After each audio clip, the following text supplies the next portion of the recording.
Terima kasih Bapak yang baik buat kebaikan-Mu bagi kami. Kalau kami ingin mendengarkan firman-Mu, bicaralah kepada kami Tuhan, dan Kau sampaikan isi hati-Mu. Kami berdoa dalam nama Tuhan Yesus. Amin. Suara saya kedengaran kah? Jelas, Pak. Oke. Jelas. Shalom. Dengaran, Pak. Shalom. Shalom, Pastor Yohanes.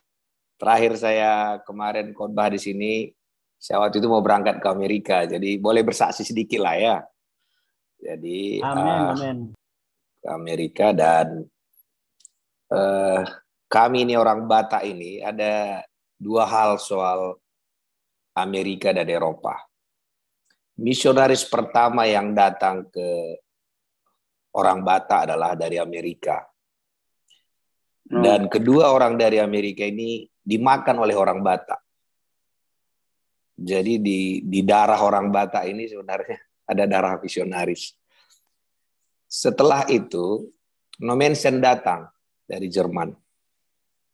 Dan setelah itulah membuat orang Batak, 6 juta orang itu jadi orang Kristen. Jadi waktu kita ke Amerika, ini juga bagi kita didoakan juga. Kita ingin membuka 500 gereja Asia di Amerika. Setelah itu kita juga ingin membuka 500 gereja Asia di Eropa. Jadi Amen. Saya sekarang usia udah 49, jadi 20 tahun lagi lah selesaikan kerjaan itu gitu.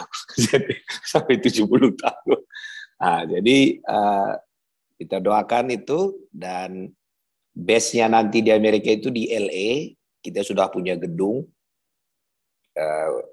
Kita akan buka sekolah di sana, sekolah misi. Sekolah itulah nanti untuk membuka gereja-gereja baru itu di Amerika dan di Eropa. Jadi apa yang orang Amerika buat ke kita orang Batak itu, kita ingin kembali memberkati Amerika. Dan juga apa yang mereka buat, Nommensen buat kita juga yang memberkati Eropa. Jadi dua benua inilah yang mau kita kerjakan selama 20 tahun ke depan. Jadi kira-kira itu, dan doakan Amen. visa Amin, kami, haleluya. ya, visa kami lagi diurus. Pada saat visa tinggal di Amerika itu udah keluar, maka kita langsung buat KKR nanti di LA. Jadi kita berharap kalau nanti ada teman-teman saudara ada di sana, bisa kita sama-sama. Nanti saya akan informasikan juga. Dari sana saya ke Sydney, karena anak istri ada di Sydney. Tapi sekarang saya di Jakarta kok. Saya baru Jakarta. Baru besok saya akan ke Batam. Oke, itu kira-kira. Terima kasih buat doa-doanya. Dan saya kan ini ibadah kita ini kan sebenarnya pagi dan malam ya, tiap hari ya. Saya hanya sedikit agak teologis, tapi saya kira penting. Kalau kita lihat Alkitab kita itu, Perjanjian Lama dan Perjanjian Baru. Kalau kita tidak paham bedanya, kita agak capek ngikut Tuhan. Contoh, kenapa zaman Soeharto dia bisa jadi presiden berkali-kali pun? Karena di Undang-Undang Dasar kita tadi buat aturannya berapa kali. Tapi waktu Pak Jokowi nggak bisa, hanya 2 kali. Kenapa? Karena di undang-undang kita udah di amandemen itu. Tak ada yang bisa 3 kali jadi presiden. Perjanjian Lama itu di amandemen. Maka ada yang di Perjanjian Lama itu sudah dirubah di Perjanjian Baru. Jadi kalau kita tidak paham perbedaannya, kita akan capek. Contoh, ini di Perjanjian Lama. Di Ulangan 28 dibilang begini, jika engkau baik-baik mendengarkan suara Tuhan Allahmu, maka berkat ini akan datang kepadamu. Amin. Amin kan? Tetapi dibilang, tapi kalau satu aja salah kau buat, maka kutuk ini akan datang kepadamu.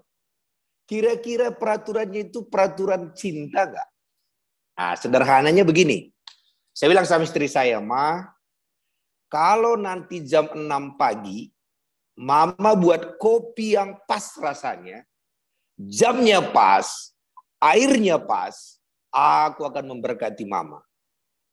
Tapi kalau sampai kopinya kurang dikit, gigi di mana-mana.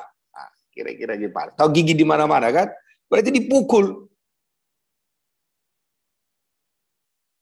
Menurut kita perjanjian itu baik enggak? Bahaya itu. Jadi Perjanjian Lama itu begitu. Kalau engkau baik-baik, kau kuberkati. Tapi kalau salah satu, kutuk ini akan datang sampai engkau musnah, punah. Nah, itulah konsep Perjanjian Lama. Jadi kira-kira gigi istri saya putus itu tiap hari satu. Nanti kopinya kurang enak, jamnya kurang. Jadi Perjanjian Lama itu, dan itu sudah ada di kepala kita sampai sekarang. Kita berpikir kalau kita kurang doa dikit, kasih Tuhan berubah kepada kita. Kita berpikir kalau kita salah dikit, sudah kita dihajar Tuhan habis-habisan. Karena konsepnya itu tadi, konsep Perjanjian Lama. Sehingga kita merasa, wah ntar kita kena kutuk nih. Nanti begini ini. Nah, sebenarnya kutuk bagi kita sudah tidak ada kalau kita percaya konsep di Perjanjian Baru. Karena kutuk Yesus sudah bayar di kayu salib. Jadi kita jangan lagi mau terima kutuk itu. Ya kalau kutuk urusan masing-masing lah. Tapi kalau kutuk udah selesai. Ngerti maksudnya kan? Kalau kutuk ya amankan sendiri. Tapi kalau kutuk itu sudah selesai. Tapi karena kita nggak mempercayai apa yang Yesus sudah kerjakan, maka masih sering kita baca di mana-mana ada kutuk inilah, kutuk inilah, kutuk inilah. Yesus sudah bilang, dia sudah bayar. Nah, kalau Yesus bilang dia sudah bayar, kita nggak percaya dia sudah bayar, ya terpaksa kita bayar. Saya harap kita agak-agak tuh. Jadi Yesus sudah bayar itu. Jadi jangan lagi mau kena kutuk. Amin. Yesus sudah bayar. Contoh begini.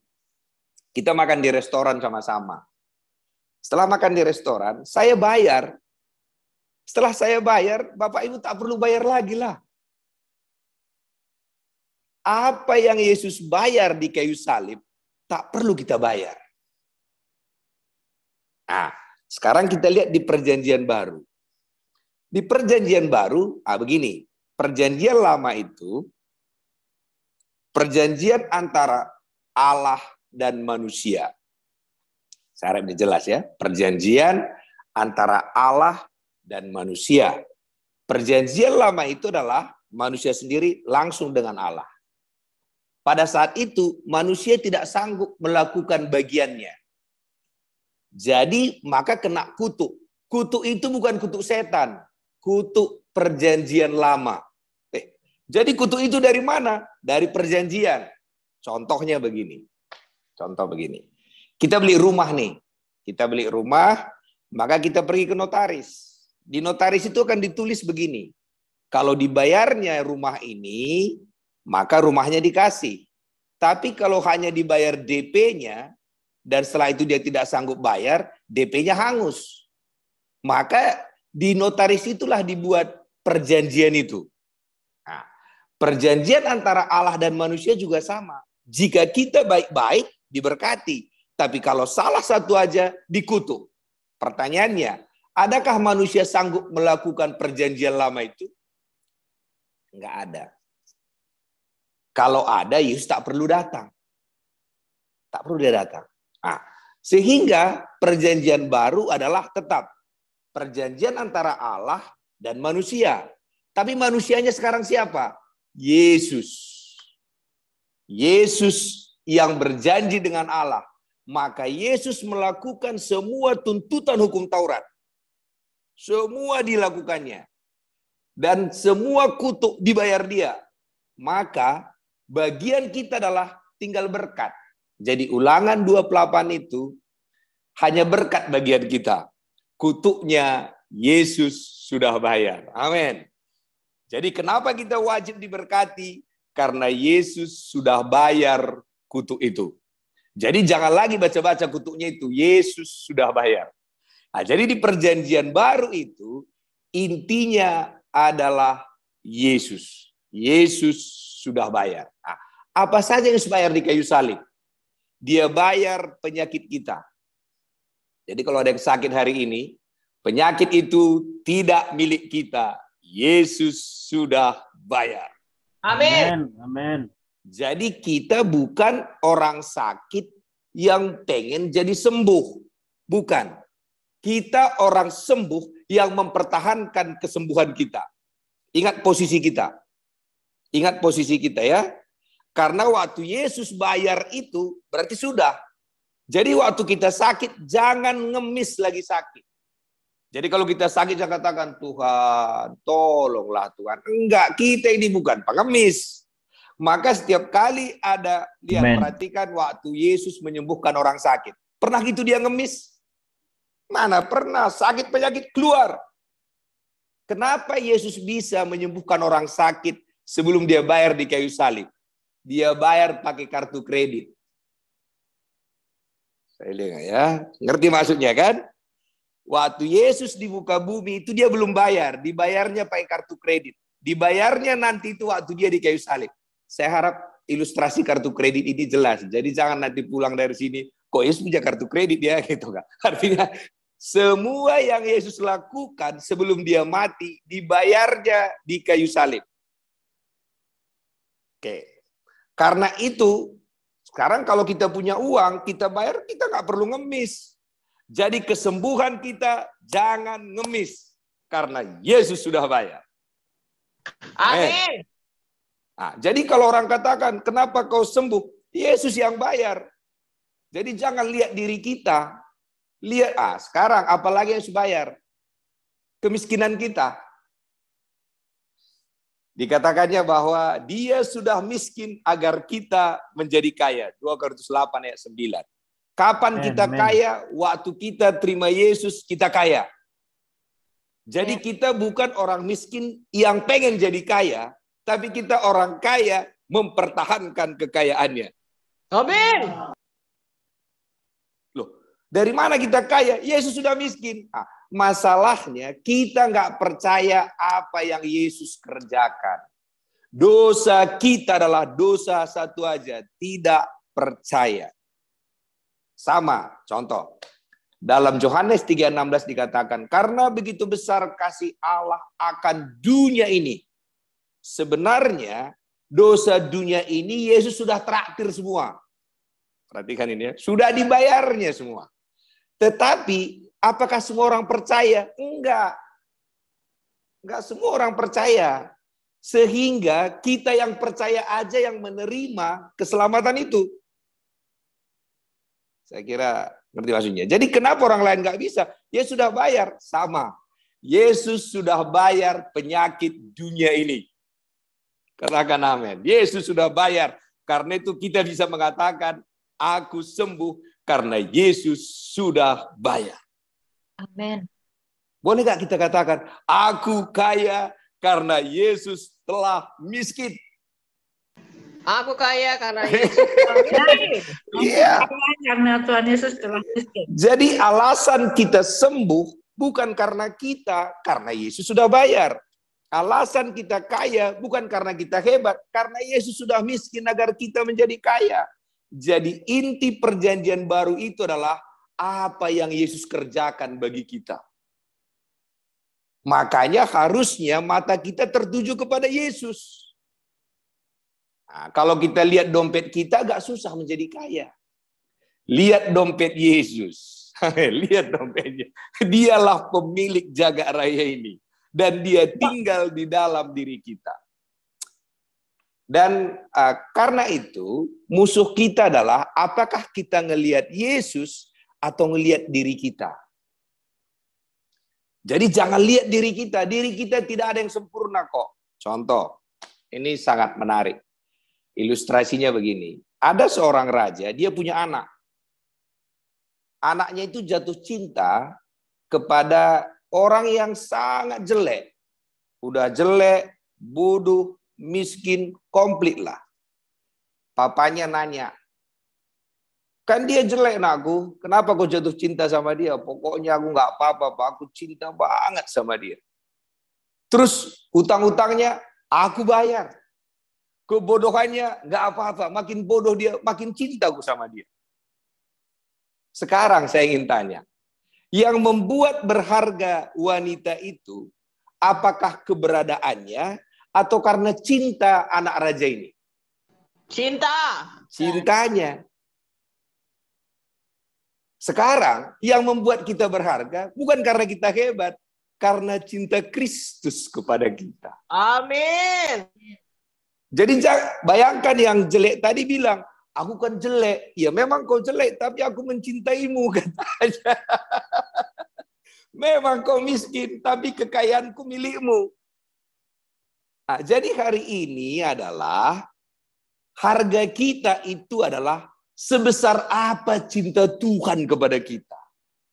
Contoh selanjutnya, ya. Ini sangat penting. Jadi bukan sehebat apa kita. Kan ada barang antik.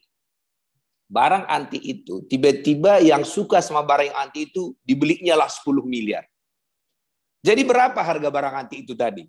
Ya 10 miliar. Barang antik kita mungkin nggak suka. Udah tua lah, keropos lah. Tapi dia suka. Kitalah barang antik itu yang Yesus bayar dengan nyawanya. Jadi Bapak Ibu, jangan lagi merasa rendah. Karena bukan karena kita hebat, karena dia mencintai kita. Jadi kelayakan kita adalah sebesar apa cinta Tuhan kepada kita. Dan cintanya dia rela mati bagi kita. Jadi kita semua ini harganya seharga Yesus. Wow. Amin. Seharga Yesus kita. Jadi jangan lagi minder. Jangan seperti wanita tadi. Setelah dia dinikahin raja itu, anak raja itu, karena dia sadar mukanya jelek, dia tanya, di mana kamu tempat tinggalmu? Ah, udah di dekat kamar mandi saja. Dia tak berani bersama dengan putra raja itu. Dia mulai melihat dirinya. Hari ini, jangan lihat diri kita. Lihat sebesar apa cinta Tuhan kepada kita. Amin. Jadi bisa kita katakan, karena dia mencintai aku, apapun keberadaanku tak penting. Karena nilai kita tergantung yang mencintai kita. Saya harap ini clear ini. Supaya kita nggak usah, contoh lah. Tak usah kita membenah-benahi diri kita supaya orang jatuh cinta. Tuhan sudah jatuh cinta kepada kita sebelum kita berbuat apa-apa. Amin. Jadi jangan kita katakan, contohlah ada seorang cowok bilang, aku mencintaimu dek, baru kita bilang, tapi kan aku pesek bang, ya karena pesekmu lah dek. Kata. Kita nggak perlu operasi hidung gara-gara itu, nggak perlu. Dia mencintai kita dengan kepesekan kita, maaflah ya kalau yang berasa. Dia mencintai kita dengan segala keberadaan kita.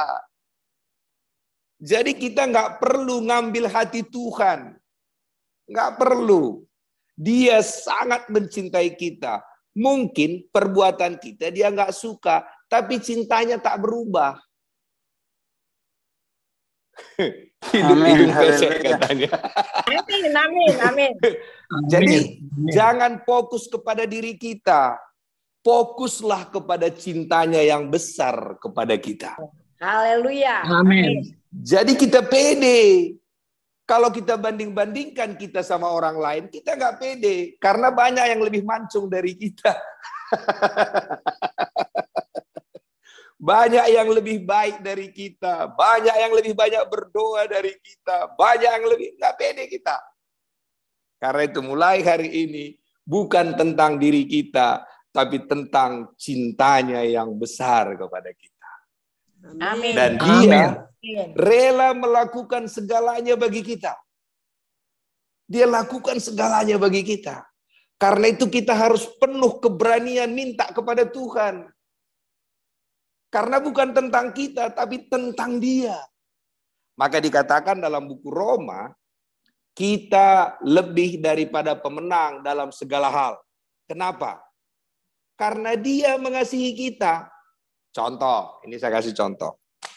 Tiba-tiba hari ini, presiden kita telepon saya. Ini contoh saja. Pak Jo, ayo kita jalan ke Amerika, katanya, contohnya. Kira-kira saya berubah enggak? Enggak berubah saya.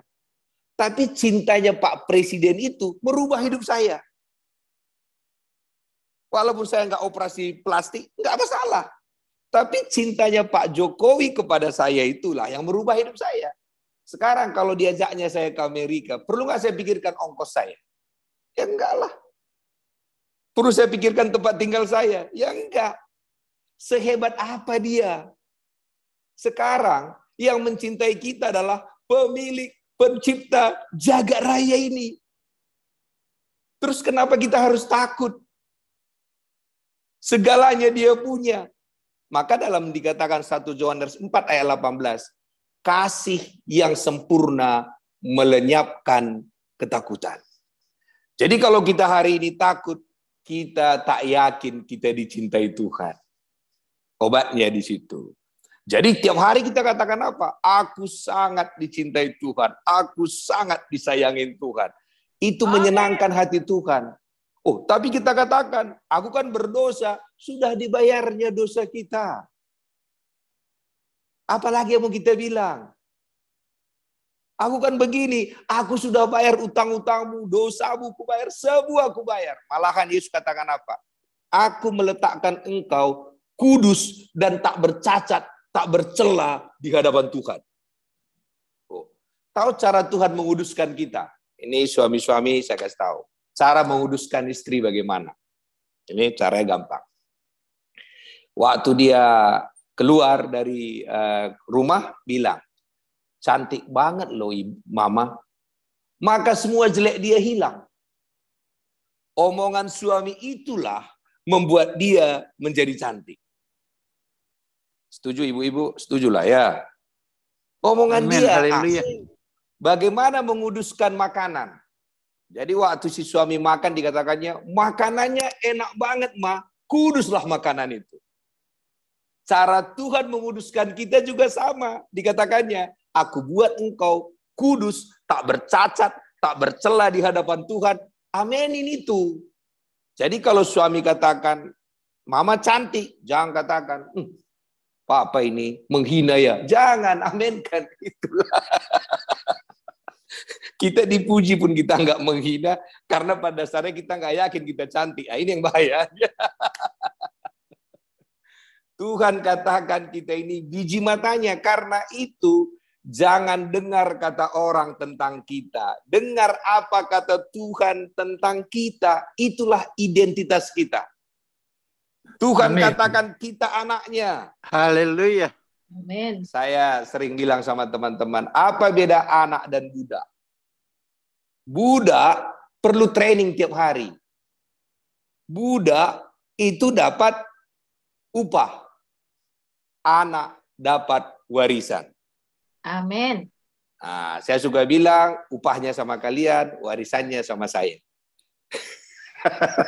Di mana-mana, budak lebih baik daripada anak. Anak ada nakal-nakalnya. Tapi warisan selalu sama anak. Jadi jangan bangga kalau mental budak. Ada nggak mental budak anak di Alkitab? Ada. Perhatikan anak yang hilang dan anak yang tak hilang. Anak yang tak hilang itu mentalnya budak. Apa kata dia? Telah bertahun-tahun aku kerja di rumah papa. Tak satu perintah pun kulanggar. Nah, ini kan mental budak ini.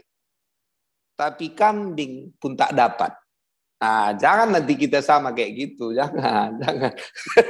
Tapi baru saja anakmu yang kurang ajar itu pulang. Katanya, anakmu yang kurang ajar itu pulang. Kau kasih dia lembu. Nah, Tuhan tidak mencari budak, dia mencari anak. Kitalah anak-anak Allah. Amin. Amin. Amin. Amin. Biasanya tak ada mantan anak. Sekali anak, selamanya anak. Sejahat apapun anak saudara, warisan tetap sama anak. Anak tetap dicintai walaupun perbuatannya kita nggak suka. Perbuatannya dan cinta kita itu berbeda. Kita dicintai Tuhan, tidak peduli apa yang kita lakukan. Dia memang nggak suka dengan perbuatan kita, tapi cintanya tak berubah. Tanya orang tua di sini. Anaknya ngapa-ngapain pun paling dimarahin, tapi cintanya mana bisa berubah. Coba kalau anaknya sakit, siapa yang nggak bisa tidur? Amin. Iya, kalau kita yang jahat aja tahu berbuat baik kepada anak kita, apalagi Bapa di sorga. Amin. Tahu masalah kita semua apa? Kita suka ngambil hati Bapa di sorga, nggak perlu diambil hatinya. Enggak, tidak ada yang kita buat membuat dia lebih cinta kepada kita. Kasihnya itu sudah kekal. Kekal. Bermanja-manjalah dengan kasih Tuhan itu. Karena aku kau cintai Tuhan. Nah, saya kasih tahu anak saya yang bungsu. Waktu keluar iPhone yang 11 dulu, iPhone 11 Pro itu. Saya beli punya saya. Baru anak saya yang bungsu bilang, Pak, tak cocok loh ini, iPhone ini sama Bapak. Terlalu kecil sama Bapak. Katanya. Saya bilang, enggak lah. Aku bilang, nggak mau saya ngasihnya. Kasih sama saya aja katanya. Usianya baru 11 tahun waktu itu. Saya nggak mau ngasih. Suatu hari, anak saya yang cowok beli laptop di Australia. Baru anak perempuan saya ini peluk-peluk saya. Peluk-peluk saya. Oh, kepeluk-peluk saya anakku. Iya. iPod Bapak ini udah nggak bagus sama Bapak. Dan Bapak kan sayang sama saya. Aduh, 30 menit digituin, tumbang juga. Saya bilang, inilah handphonenya. Aku beli lagi iPhone di situ. Lihat, karena dia tahu saya mengasihi dia. Saudara perhatikan, di Alkitab, ada namanya, murid yang sangat dikasihi Tuhan Yesus. Siapa itu? Yohanes. Nah, di mana tertulis dia murid sangat dikasihi? Hanya di buku Yohanes, dia nulis itu. Di Matius tidak ada, di Lukas tidak ada, dimanapun tak ada. Hanya di buku dia. Ya suka-suka dialah. Kalau saudara punya 3 anak, anak saudara pasti bilang, aku sangat dikasihi Papa. Aku sangat dikasihi Papa. Kasih gitu kan? Nah, itu yang dibuat Yohanes. Akulah murid yang sangat dikasihi. Nah, sekarang apa kata si Petrus? Lihat bedanya Petrus dan Yohanes. Waktu Petrus, apa kata Petrus? Walaupun semua mereka meninggalkan engkau, aku takkan meninggalkan engkau. Wah, mana kira-kira lebih hebat kelihatannya? Petrus kan? Sementara Yohanes enggak. Aku sangat dikasihi. Waktu terjadi Yesus disalibkan, siapa yang bertahan? Petrus atau Yohanes? Yohanes. Yohanes dong. Petrus lari dia. Jadi kita jangan bangga kasih kita kepada Tuhan. Banggalah kasih Tuhan kepada kita. Amin. Karena kasih kita kepada Tuhan Amin. itu Amin. tidak permanen. Tapi kasih Tuhan kepada kita permanen selama-lamanya. Amin. Jadi tiap hari perkatakan, aku sangat dikasihi Tuhan. Dia mati bagiku. Kalau nyawanya pun dia berikan. Apalagi rumah, mobil, dan segala-galanya. Oke, kita perhatikan, ini agak menarik. Waktu Allah jadikan jagat raya ini, dia ngomong saja. Setuju? Jadilah terang, jadilah ini. Semua kekayaan ini dia ngomong saja. Tapi waktu manusia jatuh ke dalam dosa, dia bisa ngomong saja nggak? Nggak bisa. Nah, sekarang dia harus mati. Mana lebih mahal jagat raya ini daripada dosa kita? Dosa kita. Dosa kita. Kalau dosa kita pun dibayar, apalagi lah rumah, mobil. Saya nggak tahu impian saudara apa. Kalau dosa kita pun dia bayar, maka dikatakan apa? Kalau dia menganugerahkan anaknya kepada kita, bagaimana mungkin yang lain dia tidak berikan kepada kita? Iya, amin. Dosa kita Amin, jauh amin. lebih mahal daripada jagat raya ini. Jauh lebih mahal. Jadi kalau dosa kita pun dibayar, apa yang enggak dia bayar? Mulai perkatakan, rumahku dibayar Tuhan, mobilku dibayar Tuhan. Ya memang risiko, orang suka bilang, Bapak ini selalu bicara soal berkat. Karena miskin itu sakit. Saya tahu rasanya miskin. Makan kucing, makan anjing, saya tahu. Kita ngomong sama orang-orang pun hina-hina kita, jadi pendeta ini repot. Kalau kita miskin dibilang nggak diberkati. Kalau kita diberkati dibilang korupsi. Kalau kita gemuk dibilang nggak pernah puasa. Kalau kita kurus dibilang nggak ada makanan. Kalau kita pas-pasan dibilang suam-suam kuku. Semua salah. Karena itu nggak usah dengerin lah. Karena Bapak kita kaya. Karena Yesus kaya. Terpaksa kita kaya. Amin. Terpaksa kita kaya. Nah, jadi kalau nyawanya pun dia berikan kepada kita, apalagi yang lain. Dosalah yang paling mahal, itu pun dia bayar dengan nyawanya. Jadi kalau hari ini mulai kita berani mengatakan rumahku akan dibayar, mobilku akan dibayar. Kita perhatikan dalam Matius itu, carilah kerajaan Allah dan kebenarannya. Maka semua yang dicari bangsa-bangsa akan Tuhan tambahkan.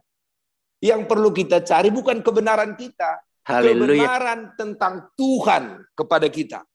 Katanya kita anaknya, itu kebenarannya. Katanya kita ahli waris, itu kebenarannya. Katanya bahwa kita adalah raja, imam, itulah kebenarannya. Jadi jangan lagi mau keluar dari kebenaran-kebenaran yang Allah katakan tentang kita. Sepakat dengan itu.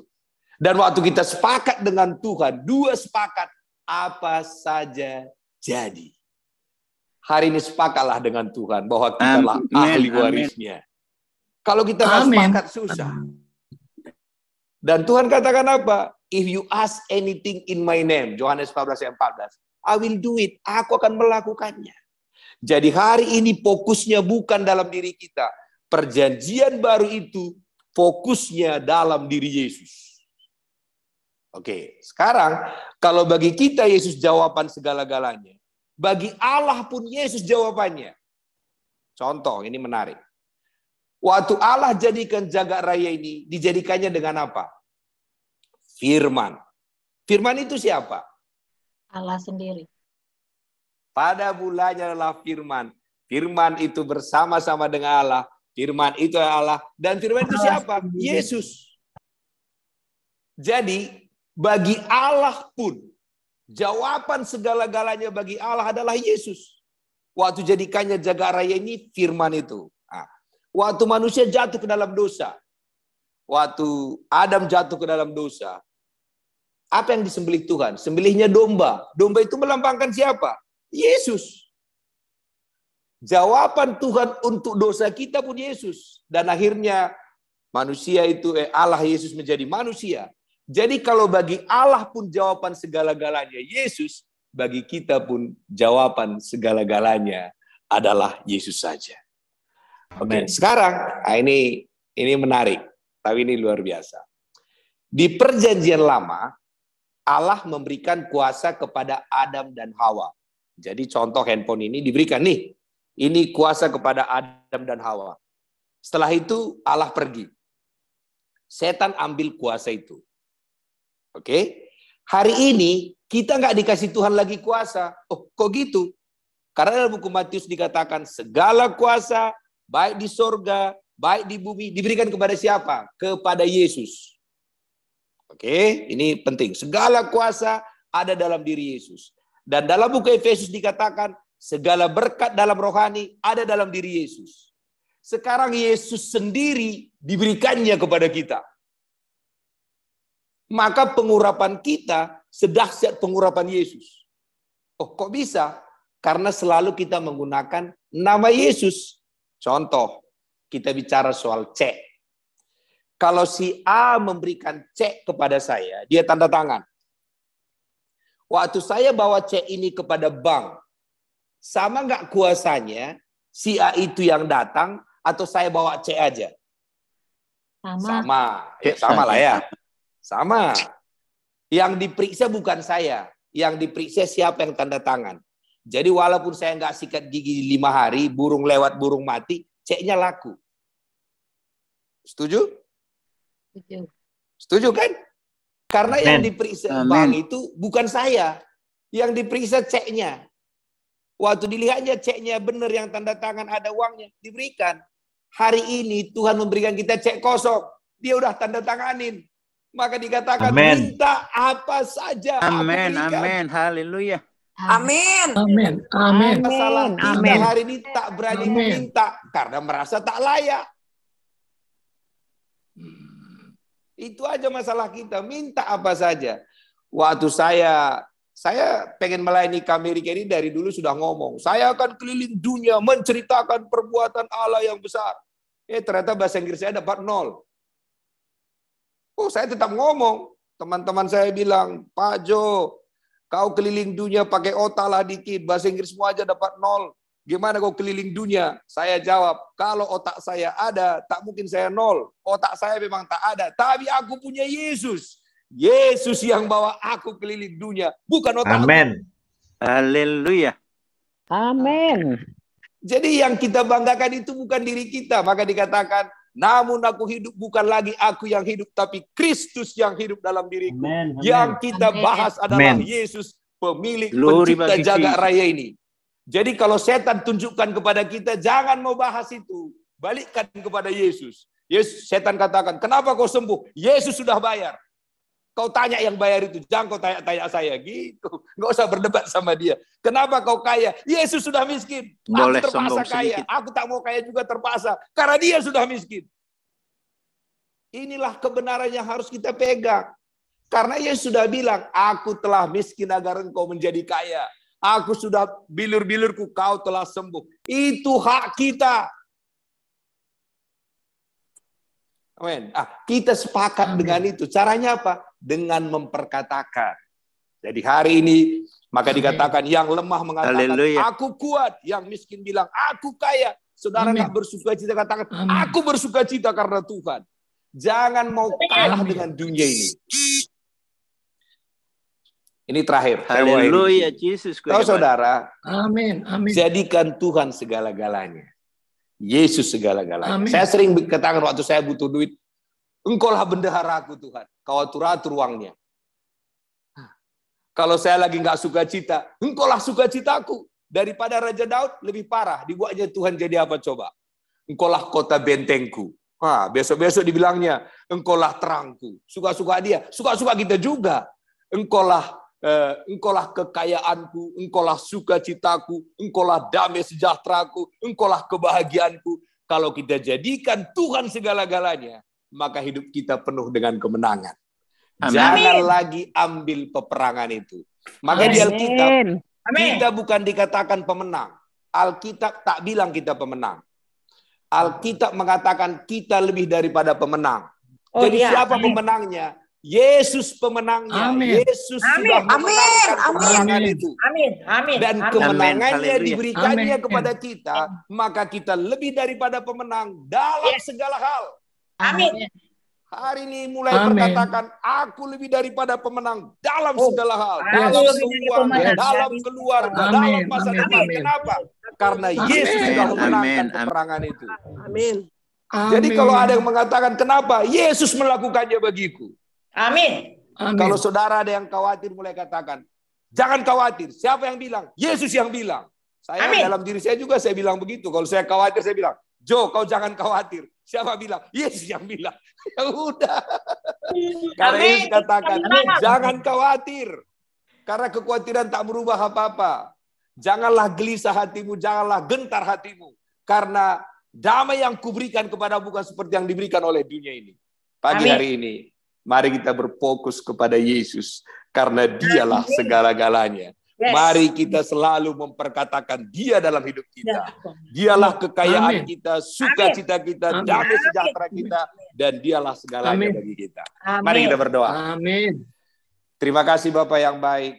Engkaulah segalanya bagi kami. Engkaulah kekuatan kami. Engkaulah sukacita kami. Engkaulah damai sejahtera kami. Engkaulah segala-galanya Tuhan. Terima kasih karena Engkau sangat mencintai kami Tuhan.